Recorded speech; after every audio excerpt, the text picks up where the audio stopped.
there guys, and welcome to another campaign diary. This is campaign diary number 5. This is for session 17. Holy crap, it's been a long road.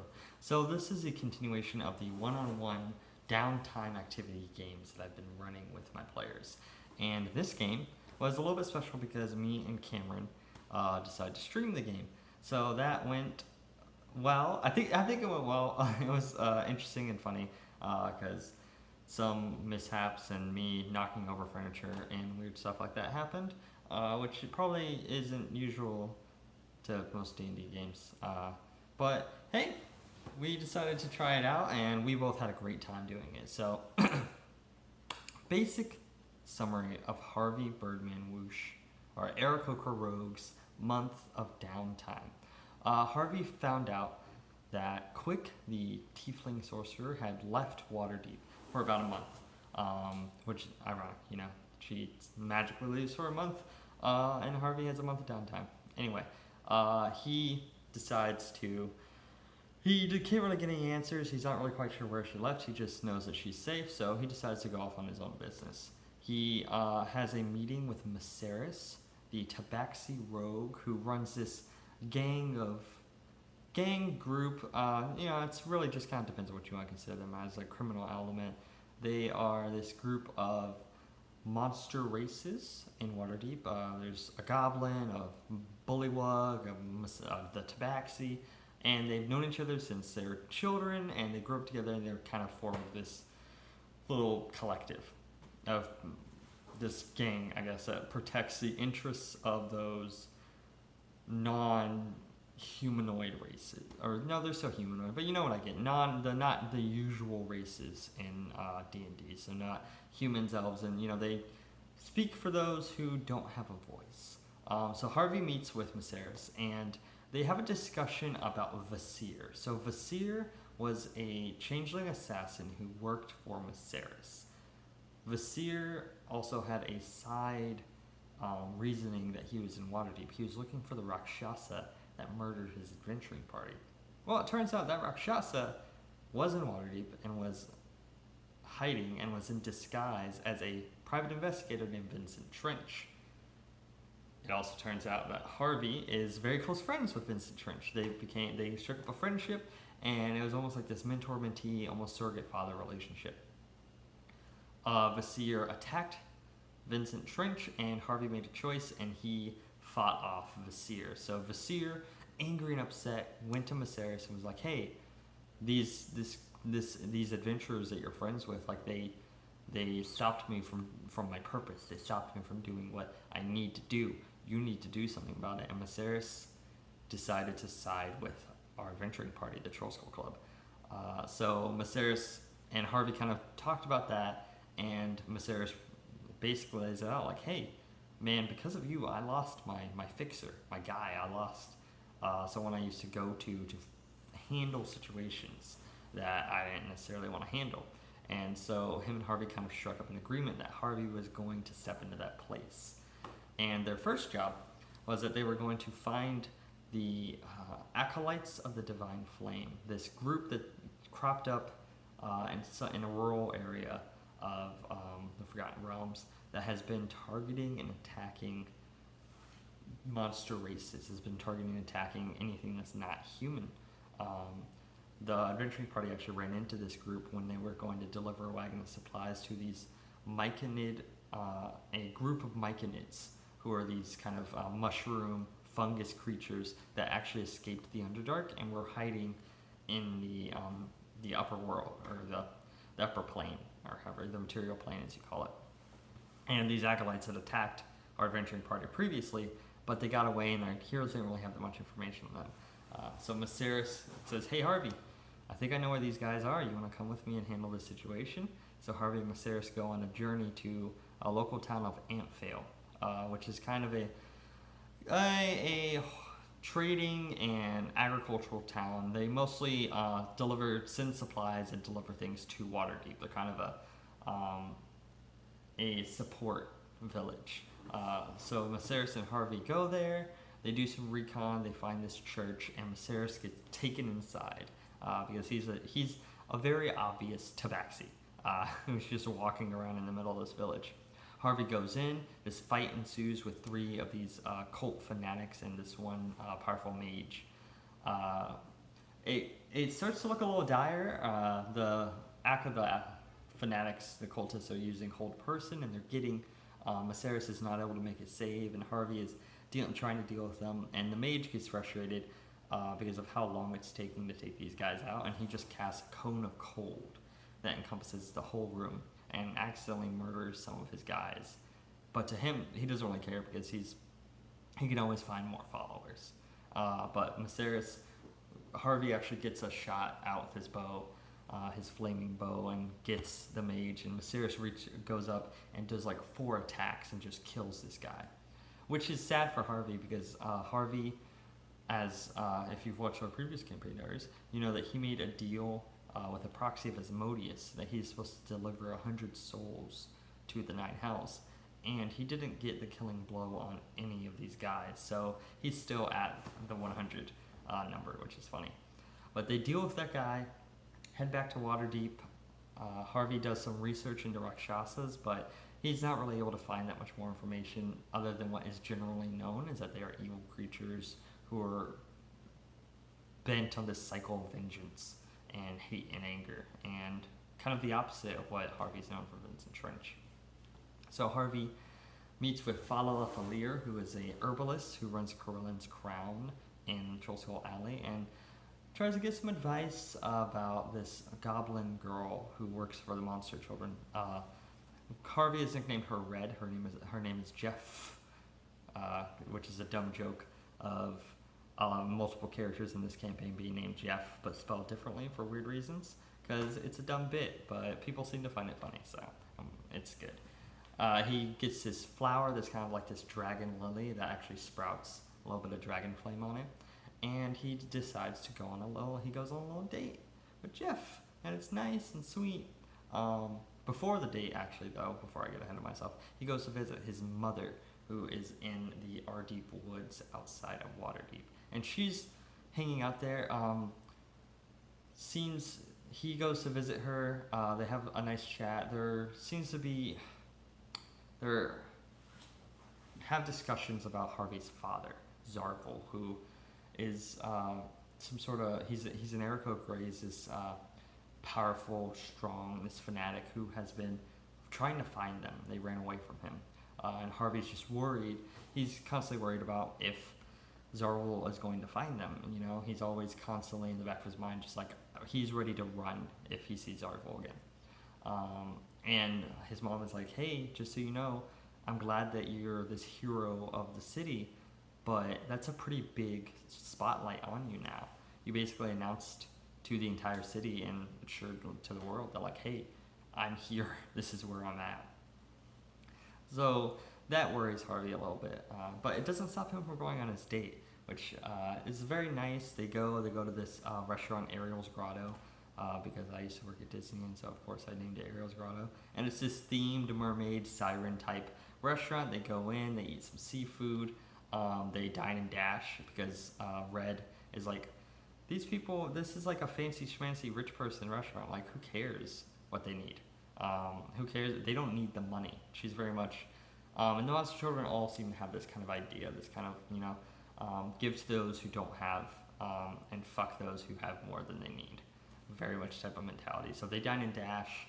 They go for a little midnight fly in the sky. Harvey carries her, or has her on her back, and they kind of fly through the city of Waterdeep. And then suddenly, out of nowhere, he gets tackled to the ground. Him and Red fall and kind of hit the ground, and he sees this wide, strong-built Aarakocra, who just looks at him with this curious look and says, Harvey? And Harvey takes Jeff and just runs. He just flies. The Aarakocra doesn't follow him, and he goes and decides that he's going to spend the rest of the time before Quick gets back just staying in the forest with his mom. And it seems that Red is going to hang out with them too and stay there. And that was basically wraps up Harvey's downtime. It was very much 3 singular events: the attack on the Acolytes of the Divine Flame, going to see his mother, and then the date with Red. and I think this went really well. I always had plans to bring, because I seeded this idea of like there are these guys who are racist and xenophobic, and they hate the creatures other than humans. And so I brought that in early on with the kind of side quests I went to with the Myconids. And I knew that I wanted to bring them back, and I also knew I wanted Harvey to be able to get a chance to work on his numbers. Because that just happened, and I wanted to give him an opportunity without the party to say, hey, here's an opportunity, here's a bunch of guys to kill. See if you could do it, and see if you can knock down that number, because then it's going to be a lot harder to do it when he's fighting guys with his Oath of Vengeance Paladin and his Sorcerer Cleric friend, because those two are damage dealers, and those two take people out. So it'll be interesting to see how long it takes Harvey to be able to deliver 100 souls to the Nine Hells. I'm very curious to see if that's able to happen as quickly as he thinks it will. But I very much enjoyed that. It was fun getting to have Maceris and Harvey have this kind of buddy cop adventure into this little small village. And the combat encounter was fun. I was curious how it was going to go because Maceris is like level 13. I knew he was going to be fine. But the interesting thing was when I was playing the villain characters, and Maceris just kept on failing that hold person. And one cultist would hold person him, another one would cast inflict wounds, and he was starting to go down. His health was starting to take a rocket because I just kept on failing that save, and so that really got him. And just it was funny because it just kind of came out at like a roleplay moment of just the mage. Every time it would be his turn, he just say some snarky shit, and then eventually it's just like, okay, I'm done with this. Fuck this, because all of his spells were pretty like AoE type spells. He didn't really have a lot of stuff, like maybe like a spiritual weapon or something, but that's kind of boring. And so I was like, you know what? He's gonna just try to kill these guys as quickly as possible. And if he takes out some of his own guys, who cares? He doesn't really care about them. He more so cares about his message. So he casts Cone of Cold, and it just shoots out. And surprisingly enough, I rolled the damage, I rolled the saves, and I was just like, man. Harvey and Maceris both saved on that, which was good because that's like 8d8, and it could have been rough. It could have been bad if he didn't make a save on that. But combat encounter was super fun. I really enjoyed role playing as Harvey's mother and talking. That's a weird sentence. But role playing that stuff was a lot of fun. It was just great to get to see Harvey in a different light, away from his friends and not being the like jokester, but being like more of a serious kind of character, and also trying to chisel away, at least me as the DM and as Harvey's mother, trying to chisel away at Harvey's self-loathing and his the fact that he blames himself for a lot of what's going on. And also she's just cool. She's just a cool mom. She's super dope. Like, she's the best. And then going to I knew that Cameron and Harvey would probably want to see Red or Jeff. I had no plans for what was going to happen with the date or anything. And so Harvey's just like, Cameron's like, I want to take her out to dinner. And I'm like, let me make up a restaurant right now. Cool. And Arrow's Grotto, and that was kind of funny. And I love role-playing Red because I still like to play with the goblin-y aspects of her. So she's also like this kind of like, she's very eccentric. And she's very much like, yeah, I'm a rogue and I like my daggers and I like killing people. That's like part of who I am. But I also like flowers and like other things like that. She's got a lot of going on. So she would just be eating fish with her daggers and just be doing the like tearing apart stuff with her teeth. It was funny. It was just fun to play with, especially like during scenes when Harvey tried to talk about something and I'm just like, she is going to town on that fish right now. And then the dine and dash sequence was also fun. I made up at the time I was just like, how much is this food going to cost anyway? And I'm like, you know what? I'm going to make up a ridiculous number, especially because I'm also trying to bait my players into spending money, because I gave them 50,000 gold pieces because they earned it. They really did all the right things in Waterdeep Dragon Heist, but the problem is just the reward for doing all the right stuff in Waterdeep Dragon Heist is like 50,000 gold pieces. So I've been really just, it's funny, a part of me, like DM mind, is that, hey, everyone knows that you guys are rich now. And so prices are kind of going up. And like when people see the Heroes of Waterdeep, they're like, let me, you know what? That's 200 gold pieces. That's nothing to you though, right, Mr. Hero of Waterdeep? So that's a little bit fun too. Inflation is real. So I made up some ridiculous gold price, and then them dining and dashing was just fun. And I knew I was going to introduce Zarful, Harvey's father. And I don't know if Cameron remembers this, but I did offhandedly mention way, like third or fourth session, when he was talking to the Harpers. One of the Harpers was like, "Do you know Zarful?"